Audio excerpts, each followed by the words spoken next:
Irmãos, eu vou tentar fazer um pouquinho de uma retrospectiva, até porque nós temos um público heterogêneo, nós temos público, pessoas aqui hoje que não estavam domingo passado ou domingo retrasado, mas há 2 domingos atrás nós começamos a refletir um pouco sobre a vida de Davi. E nós começamos a refletir exatamente no momento em que a vida de Davi, as suas maiores falhas, seus maiores pecados, as suas fraquezas mais profundas, elas são descritas. Então nós estamos vendo a pior face do melhor rei de Israel.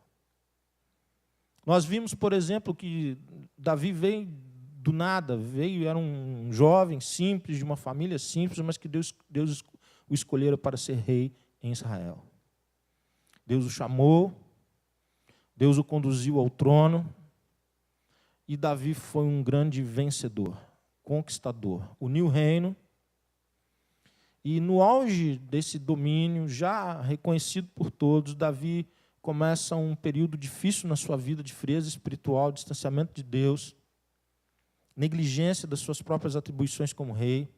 E ele se envolve num relacionamento extraconjugal com Batseba, esposa de um soldado que lhe era muito fiel. E não somente isso, Batseba fica grávida, e para esconder a gravidez, Davi acaba se tornando um homicida. Ele coloca Urias numa frente de batalha para ser morto e morre, além de Urias, alguns soldados ali. Tudo parecia que tinha dado certo no plano de Davi, que tudo ficaria escondido. Até que Deus, que conhece todas as coisas, que nada há encoberto diante dos olhos dele, envia Natã, o profeta, que confronta Davi com uma parábola. E Davi, inicialmente, sem saber que se tratava dele, ele dá um veredito a respeito da pessoa que cometera uma atrocidade semelhante a dele. Ele diz que aquela pessoa deveria morrer e deveria restituir 4 vezes o que ela tinha tirado do outro. Natã diz a ele, então, que ele não morreria, que o pecado dele seria perdoado, mas que algumas coisas ruins ainda aconteceriam na vida dele. E uma dessas coisas terríveis é que a espada não se apartaria de sua própria casa. No capítulo seguinte, que nós vimos domingo passado, nós pudemos, então, observar que a vida de Davi, sua vida familiar, ela tem momentos terríveis. E esses momentos começam quando um dos seus filhos, chamado Amnon, ele se apaixona por uma meia-irmã chamada Tamar. E ele cria um estratagema para relacionar-se sexualmente com Tamar, e ele abusa de Tamar, ele força Tamar, e depois a rejeita, não a assume como esposa.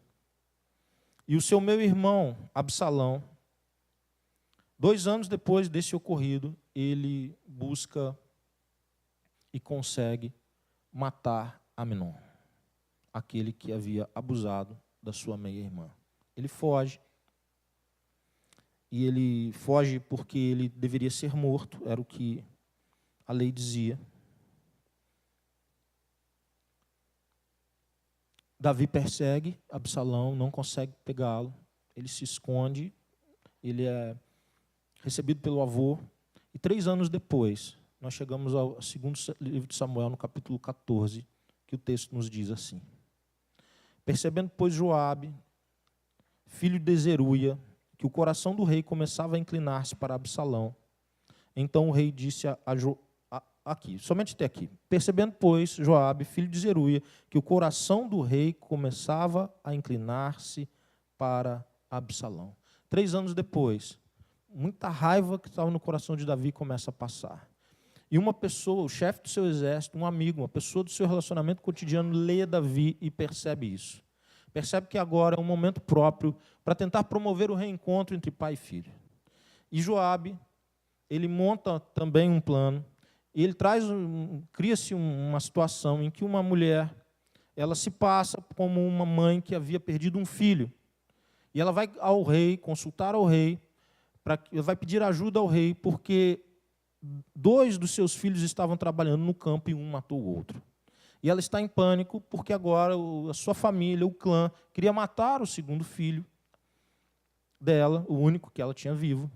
E ela vai pedir a Davi que intercedesse de modo que esse filho ficasse vivo. Davi resiste daqui e dali, mas acaba cedendo, dizendo que esse jovem não morreria. E ela então diz, olha, mas essa situação é a sua. Ou seja, aquilo que Natã fez, enviado por Deus, Joabe agora faz do seu próprio jeito e forma, e essa mulher vai confrontar Davi. Davi percebe o estratagema e diz, olha, tem a mão de Joabe nisso. Ela diz, tem sim, você descobriu. Mas, na verdade, isso tudo era para que você refletisse sobre a tua relação com o teu filho, que era Absalão, que estava longe. E o que acontece, irmãos? Atendendo, então, ao pedido de Joabe, ele manda buscar Absalão. Joabe vai, traz Absalão para Jerusalém, para encontrar-se com Davi. Davi diz, olha, tu está aqui agora, mas você não vai poder, nós não vamos poder estar juntos, você não vai me poder olhar a face. Então ele permanece em Jerusalém, mas apartado do rei, apartado do pai. Isso dura algum tempo, até que no capítulo 14, isso que eu li, está até ali no 24, tornem para a sua casa e não veja a minha face, tornou, pois, Absalão para a sua casa e não viu a face do rei. E aqui começa um pouco mais detalhadamente dizer quem é Absalão. Versículo 25, não havia, porém, em todo Israel homem tão celebrado por sua beleza como Absalão. Da planta do pé ao alto da cabeça, não havia nele nenhum defeito. Quando cortava o cabelo, e isso se fazia no fim de cada ano, porquanto muito lhe pesava o cabelo, seu peso era de 200 ciclos, segundo o peso real. Você está com Bíblia aí na linguagem de hoje. Qual era o peso do cabelo dele na sua versão? Quanto? 2,4 kg só de cabelo. Eu não saberia, eu não saberia da Jennifer, quanto pesou o cabelo da Jennifer. Mas foi a pessoa que eu me lembrei, que cortou os cabelos e eu me lembrei da Jennifer. Mas eu acredito que Absalão tivesse uma cabeleira ainda maior e mais pesada e grossa, porque para dar esse peso, quase 2,5 kg só de cabelo, você pensa a cabeleira que esse homem tinha, e ele era um jovem mais bonito de Israel. E não apenas o mais bonito, ele era filho do rei, ele estava na sucessão do trono, ele era rico, a melhor formação que se poderia oferecer naqueles dias, ele recebera aquela formação. E ele era um homem com muitas virtudes. Ao observarmos a história dele, isso vai se revelar. No versículo 27, nós temos uma referência à família de Absalão. E é interessante, não dá para passar em branco, porque diz o seguinte, também nasceram a Absalão 3 filhos e uma filha, cujo nome era Tamar. Esta era mulher formosa à vista. Pai e filha, lindos. E aqui a gente começa a perceber algumas coisas. Absalão nunca venceu o episódio com sua irmã, que também tinha o nome de Tamar. Ele dá à filha o nome que Davi dera à sua irmã. E aqui ele começa a deixar bem claro para Davi o que ele buscava. A Tamar que Deus te deu, você negligenciou. Mas a Tamar que Deus me dá, eu vou cuidar dela com tanto carinho, e eu vou protegê-la, e eu vou ampará-la, e ela vai ter um pai, o pai que a minha irmã não teve, a minha filha terá. Agora Absalão começa com as suas decisões, revelar que os episódios com o pai, os episódios com a irmã e com o meio-irmão, e mesmo tendo vingado, entre aspas, vingado a honra de Tamar, mesmo tendo matado Amnon, continuava na vida dele essa história. São histórias mal resolvidas, ressentimentos, rancores, dores, traumas. E isso vai se revelando ao longo da vida. E não é sem motivo, e não é coincidência, e não é à toa que ele escolha para sua filha, para sua única filha, o nome da irmã.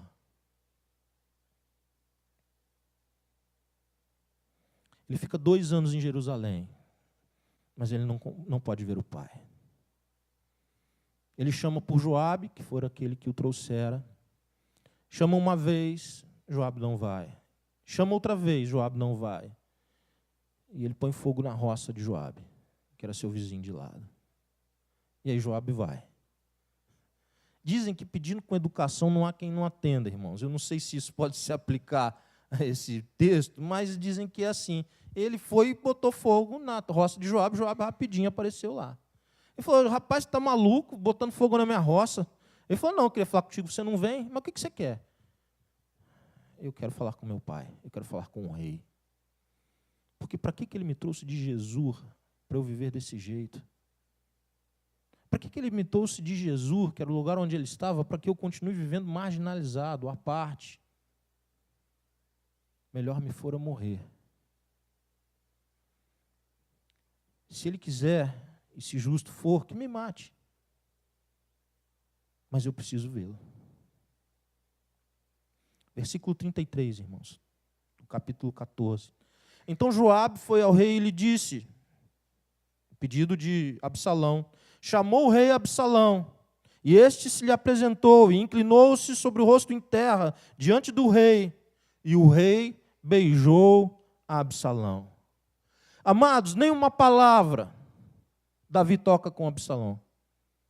Não há diálogo, não há conversa, não há oportunidade de ouvir o filho, nem a permissão para que o filho falasse, abrisse o coração. Mais uma vez, o Davi que não conversou com Amnon quando ele abusou de Tamar, que não consolou Tamar, que não falou com Absalão quando este protegera de certa forma Tamar, recebendo-a em sua casa, e depois não falou também com ninguém. Nos episódios seguintes, no homicídio de Absalão, ele repete o mesmo processo, ele repete a mesma atitude, mais uma vez. Ele não consegue olhar no olho do filho e dizer o que tem que ser dito e ouvir o que tem que ser dito.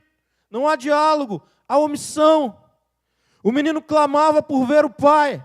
E quando ele chega diante do pai, nada, apenas um beijo. E alguém pode dizer, olha, mas ele beijou o filho. Mas eu quero te dizer que Judas também beijou Jesus.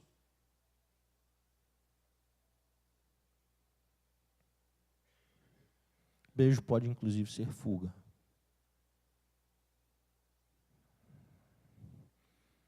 E um beijo cairia muito bem para iniciar um grande diálogo. Lavar a roupa suja. Perdoar e ser perdoado. Nada disso acontece. Absalão recebe um beijo do pai.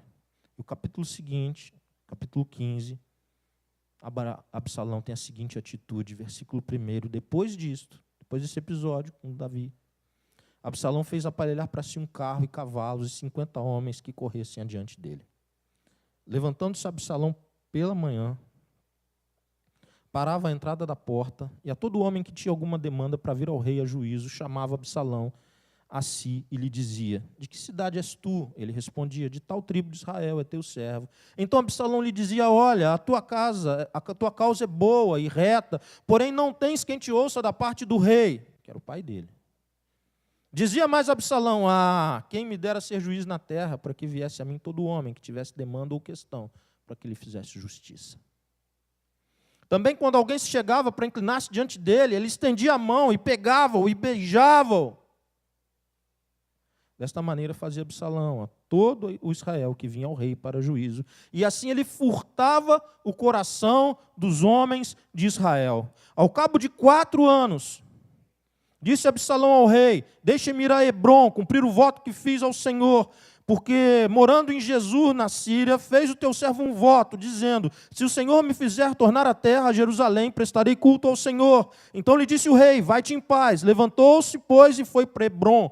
Enviou Absalão emissários secretos por todas as tribos de Israel, dizendo, quando ouvidos o som das trombetas, direi, Absalão é rei em Hebrom. De Jerusalém foram com Absalão 200 homens convidados, porém na sua simplicidade, porque nada sabiam daquele negócio.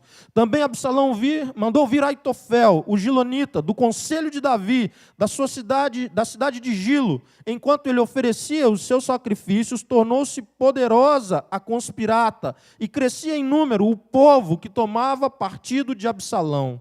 Então veio um mensageiro a Davi, dizendo, todo o povo de Israel segue decididamente a Absalão. Disse, pois, Davi a todos os seus homens que estavam com ele em Jerusalém, levantai-vos e fujamos, porque não poderemos salvar-nos de Absalão. Dai-vos pressa a sair, para que não nos alcance de súbito, lance sobre nós algum mal e fira a cidade a fio de espada. O que uma oportunidade de resolver, olhando nos olhos, perdida, gera? Absalão juntou tudo, irmãos. Tudo. E agora, quem não quer mais relacionamento com o pai é ele. E agora, quem desistiu dessa relação é ele. E agora, ele vai tentar usurpar o trono de Davi. E ele começa de um jeito muito diligente, disciplinado. O texto diz que ele reuniu os homens e foi para a porta da cidade cedo, de manhã. O bicho era trabalhador, chegava junto, e durante 4 anos, irmãos, ele fazia intervenções nas pessoas que chegavam para a cidade, trazendo suas questões ao rei e ao staff do rei, para que fossem atendidas as suas demandas, as suas causas. O rei funcionava como juiz, e ele ouvia essas pessoas com carinho, com atenção, que o rei não fizera com ele. Ele fazia com as pessoas. Ele as ouvia, ele cuidava delas, ele as abraçava e as beijava. E ele vendia a sua imagem, e o texto diz que ele furtava o coração do povo.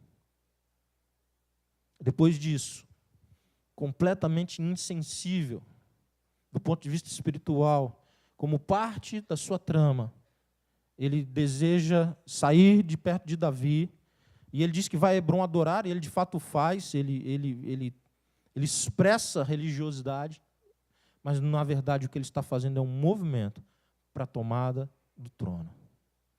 E ele chama um homem, que era conselheiro de Davi, chamado Aitofel, para estar com ele, e esse homem não é mencionado à toa nesse texto. Agora Davi recebe a notícia terrível, de que o seu filho Absalão, o filho que ele escolhera um nome tão especial para dar-lhe, como os pais normalmente escolhem para os seus filhos.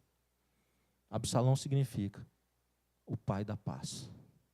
E agora o pai da paz vai vir ao encontro de Davi e de todos que estão em Jerusalém para promover guerra, para tomar o poder, para destronar o rei que Deus escolhera para Israel. Você consegue perceber isso? Você consegue ter uma dimensão do que é isso do ponto de vista familiar? Você consegue perceber que relação agora existe entre pai e filho, se é que eu posso chamar isso de uma relação? Você consegue perceber tanta amargura, rancor, ressentimento, uma bomba de sentimentos ruins e maus pensamentos foi tomando forma no coração de Absalão, e agora ele vem com tudo para cima de Davi. Quem é Aitofel? A quem decididamente e pontualmente Absalão escolhe, é um dos conselheiros de Davi, ok. Mas quem é ele? Ele é pai de Batseba. Absalão atrai para si agora apoio do pai de Batseba. E isso vai gerar consequências terríveis. Terríveis. O texto segue, irmãos. E nós chegamos ao capítulo 16 do segundo livro de Samuel. E lá no versículo 15, eu vou pular vários, nós não temos tempo para... Quisera eu poder dissecar isso aqui mais com os irmãos, mas eu vou onde eu quero ir para dar uma ideia geral. Versículo 15 do capítulo 16. Absalão, pois, e todo o povo, homens de Israel, vieram a Jerusalém, e com ele Aitofel. O que acontece? O circo foi armado. Absalão agora é aclamado rei. Davi sai com o seu grupo, sua guarda pessoal, as pessoas do palácio, e ele deixa no palácio apenas as suas concubinas. São 10 concubinas. E ele sai e ele leva a arca, que significava a presença de Deus. E quando eles estão saindo de Jerusalém, Davi manda voltar a arca e faz uma declaração muito importante. Ele diz: se Deus entender que é justo que eu volte para Jerusalém, Ou seja, se Deus mantém sobre a minha vida os seus propósitos, a sua escolha, se Deus não retira de mim a sua bênção, não é a arca que tem que sair para me acompanhar, eu é que vou ser trazido novamente à presença da arca, que é a presença do próprio Deus. E ele foge. Absalão chega a Jerusalém. Chega com todo o seu grupo, com o seu exército montado. E lá no versículo 20 do capítulo 16 diz assim: então disse Absalão a Aitofel: dai o vosso conselho sobre o que devemos fazer. Disse Aitofel a Absalão: coabita com as concubinas de teu pai, que deixou para cuidar da casa, que é o palácio, e em ouvindo todo Israel, que te fizeste odioso para com teu pai, animar-se-ão todos os que estão contigo. Armaram, pois, para Absalão uma tenda no eirado, no telhado, na parte mais alta, e ali, à vista de todo Israel, ele coabitou com as concubinas de seu pai.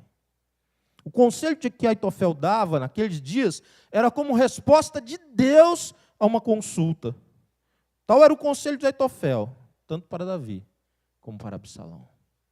Aquilo que Davi fizera escondido com a filha dele, aquilo que Davi fizera a escondida e que Deus trouxera à tona, mas que no coração de Davi deveria ser coberto para sempre, é o que Davi intentou. Agora Aitofel diz: você vai fazer com essas mulheres, com as mulheres do seu pai, com as concubinas de seu pai, a céu aberto, para que todo mundo veja que agora de fato é você quem domina, você tem posse inclusive das mulheres que ele deixa. São suas, porque o reino é seu. Mostre domínio, mostre poder. Conselho de um pai amargurado, que nunca engolira aquela história, que nunca perdoara Davi pelo gesto que cometera.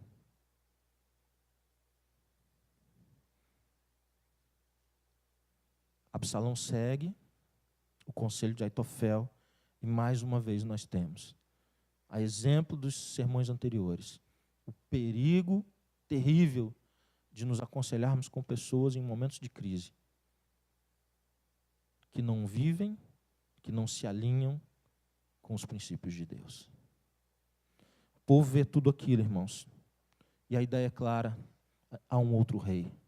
Só que o texto bíblico, apesar de Absalão estar em Jerusalém, no palácio, dormir com as mulheres que eram de Davi, usar toda a estrutura do palácio, ter o seu próprio exército, ter o seu próprio general, o texto bíblico diz, não o menciona como rei, mas continua chamando Davi de rei sobre Israel.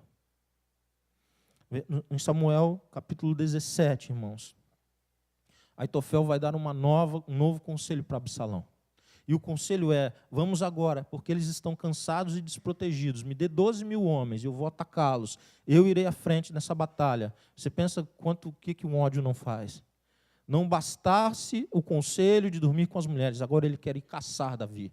E eu vou matar Davi, e eu trarei Davi. E quando o restante do povo, e quando aqueles que estão com Davi souberem que ele está morto, todo o reino será seu. Unifica-se o reino, Davi é morto. Absalão reinará. Ele ouve esse conselho, mas ele se aconselha com uma outra pessoa que Davi havia infiltrado no palácio. Uzai é o nome dele.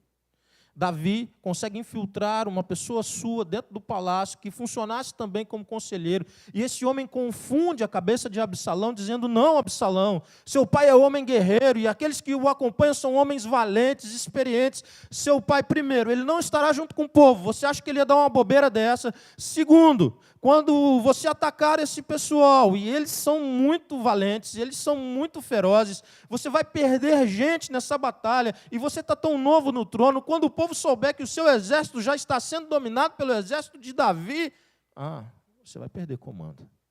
E ele recua e dá a oportunidade que Davi se prepare para a guerra. Porque agora Absalão, com o seu exército, vai no encalço de Davi. Aitofel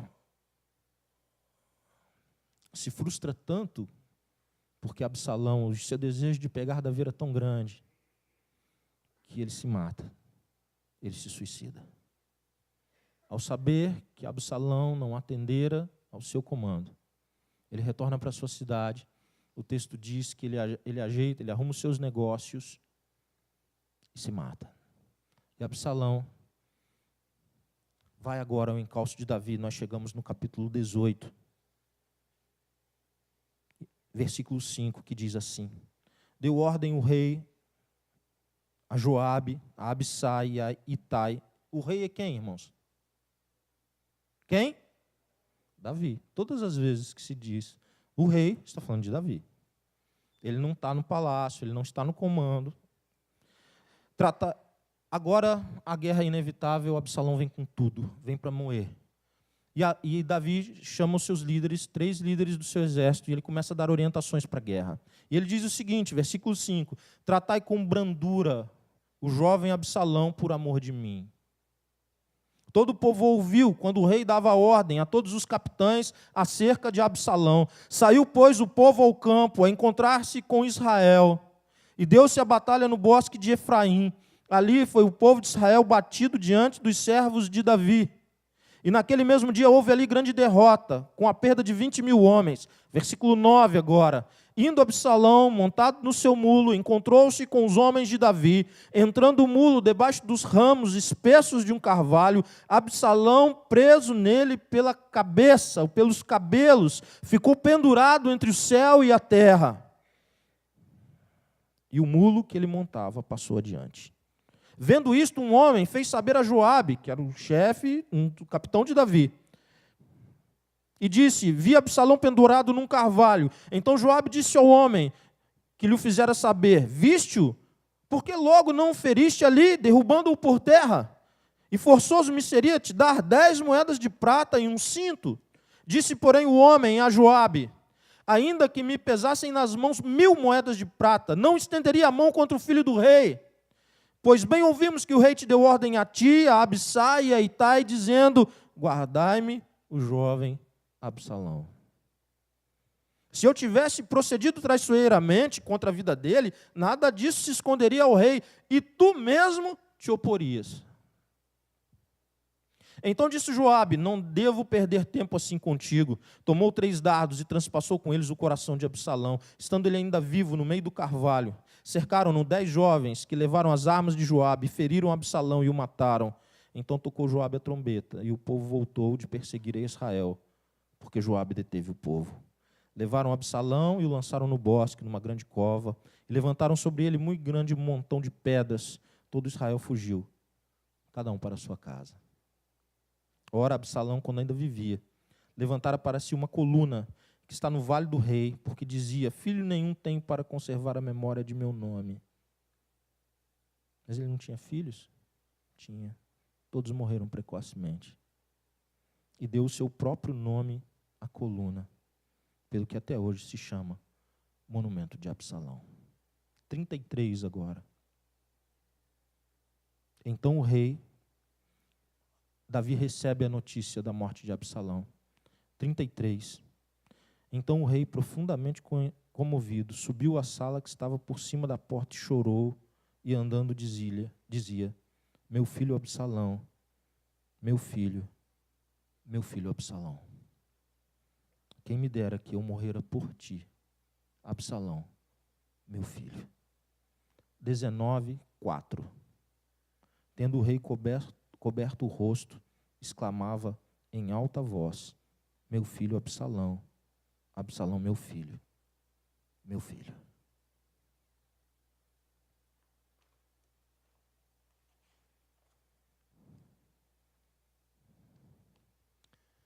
Aquele que não conversou no tempo adequado, aquele que não olhou nos olhos enquanto ainda poderia fazê-lo, aquele que não corrigiu enquanto poderia corrigir, aquele que não direcionou quando poderia fazê-lo, aquele que não perdoou por completo como deveria ter perdoado, aquele que se calou, que se omitiu, agora chora e não tem mais a oportunidade de olhar nos olhos de Absalão e construir uma nova história.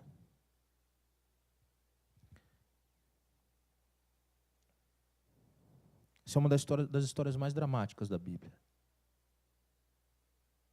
Porque o que aconteceu na casa de Davi foi registrado e guardado para a posteridade, porque ela pode acontecer em qualquer casa, na minha e na sua casa. É um alerta de Deus. É um grande alerta de Deus.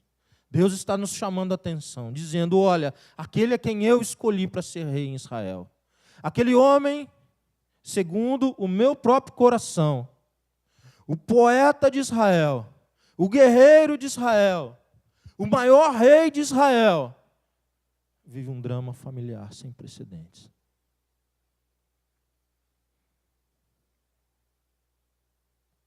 Qual é a resposta que você vai dar hoje na direção da sua família, dos seus filhos, da sua esposa, do seu marido? Como que Deus te chama nessa noite para dar uma resposta diferente, melhor, mais adequada do que aquela que você tem conseguido dar nesse momento? Muitos são os erros cometidos por Davi, nós poderíamos enumerar tantos, eu quero dizer de alguns. Em primeiro lugar, irmãos, a frieza espiritual ela precisa ser contida. Davi se permitiu uma frieza espiritual porque ninguém poderia tirá-lo de onde estava e de fato ninguém tirou, mas ele pagou uma conta altíssima. Davi se omitiu, Davi não corrigiu, não encorajou, não consolou os seus filhos. Davi fez do seu relacionamento familiar um relacionamento, eu diria, palaciano.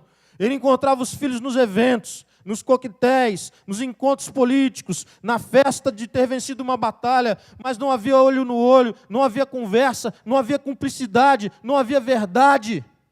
E mesmo assim ele se tornou a principal referência de Absalão. Não é fácil, não é claro, não é nítido olhar o texto do começo da história de Absalão e percebê-lo como um futuro usurpador do trono. Ainda que alguém possa dizer isso está muito mais relacionado com as inclinações do nosso próprio coração e de outras histórias, em que alguém que está na sucessão do trono faz de tudo para ser rei. Mas no começo da história, o que nós vemos é um grande distanciamento entre pai e filho, mas ainda assim, Absalão reproduz, até certo momento, as ações de Davi. Ele reproduz Davi, ele é o Davizinho.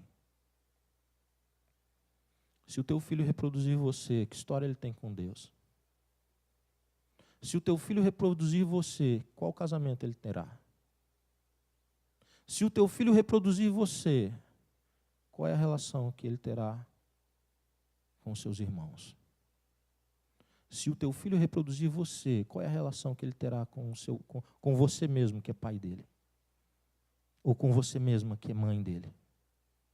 Se o teu filho reproduzir você,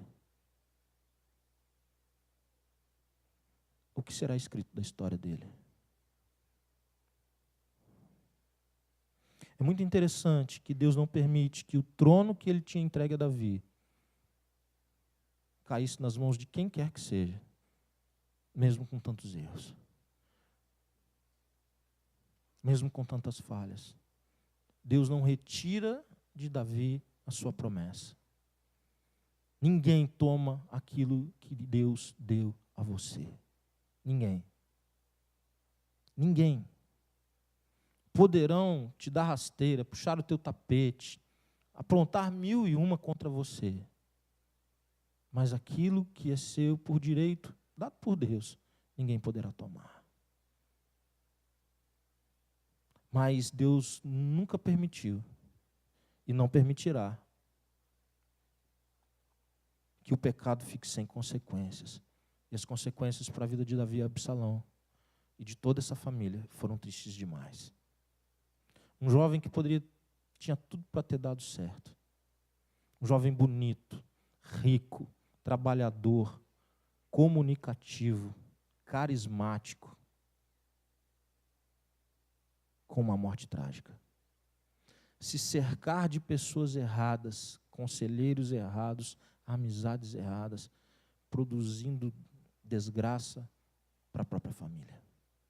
Hoje eu quero chamar você a observar a sua vida à luz, não somente desse sermão, mas se você teve a oportunidade de ouvir os demais, que você coloque a sua vida diante de Deus, especialmente o seu contexto familiar, Baixe sua cabeça, feche seus olhos.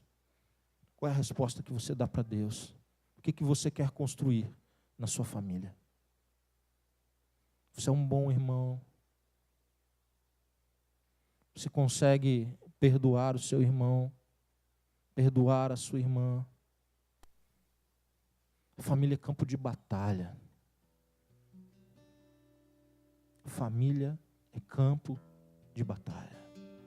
As maiores alegrias, as experiências mais profundas, você vai viver em família. Mas se nós errarmos, se nós negligenciarmos, nos omitirmos, nos distanciarmos dos princípios de Deus, serão ali também os maiores dramas. O choro mais doído, a maior tristeza, a maior derrota. Deus nos chama hoje e nos faz um alerta. Essa palavra encontra lugar no seu coração nessa noite. Essa palavra encontra lugar na sua vida nessa hora. Se os seus filhos, ou netos, ou sobrinhos reproduzirem muito do que você é, quem eles serão? Qual o seu legado espiritual para a vida dos seus filhos? Davi deu tudo para Absalão. Tudo. Roupa, dinheiro, carro, casa, estudo. Mas enfraquecido pelo próprio pecado. Enfraquecido por um pecado que se tornou público diante dos filhos e diante de toda a nação. Ele já não conseguia exercer mais autoridade espiritual sobre as vidas dos seus filhos, porque ele não foi humilde para pedir perdão para eles. E para dizer: o papai errou. Olhando nos olhos, ouvindo o filho, para que fosse também perdoado por eles, e não apenas por Deus.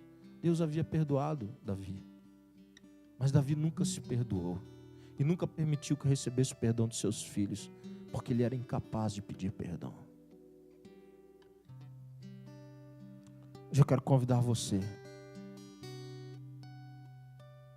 adiante daquilo que Deus está falando com você nesta hora, você possa construir uma história ainda melhor com Deus, ainda melhor na sua família, no seu casamento, na relação com os filhos ou com os irmãos.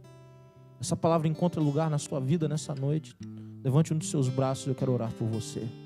Deus abençoe sua vida lá atrás. Deus abençoe sua vida aqui na frente, aqui, atrás, à minha esquerda. Deus abençoe, Deus abençoe. Deus abençoe jovem, Deus abençoe casal, Deus abençoe adolescente, Deus abençoe o Senhor, a senhora. Deus tenha misericórdia de nós, das nossas vidas, das nossas famílias, do nosso casamento, dos nossos filhos e netos, dos nossos sobrinhos e irmãos. Que Deus religue relacionamentos que estão rompidos, abalados, cortados, que Deus faça novo. Lança para muito longe o rancor, lança para muito longe o ressentimento, entrega para Deus, receba o perdão, perdoe, viva com Deus. Senhor, muito obrigado pela tua palavra.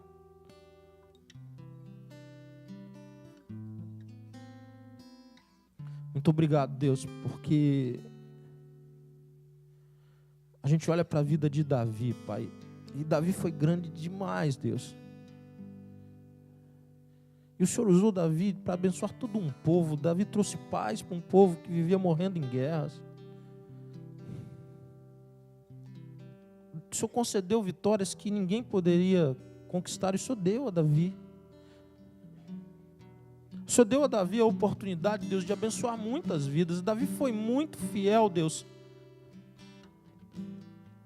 em toda a missão que o Senhor deu para ele, até que a frieza espiritual e o pecado sobre pecado trouxe consequências severas para ele. Mas as pessoas que olhavam de fora, os de fora da casa, olhavam para ele e achavam o máximo, Deus. Mas quem vivia com ele e sabia de fato que havia algo errado, e o seu filho Absalão percebeu isso. Livra-nos dessa miséria, Deus. Livra-nos dessa miséria, Pai. Da gente ser bom para todo mundo que está fora, para a gente ser um bom amigo de trabalho, a gente ser bom para todo mundo e ter um monte de conquista fora.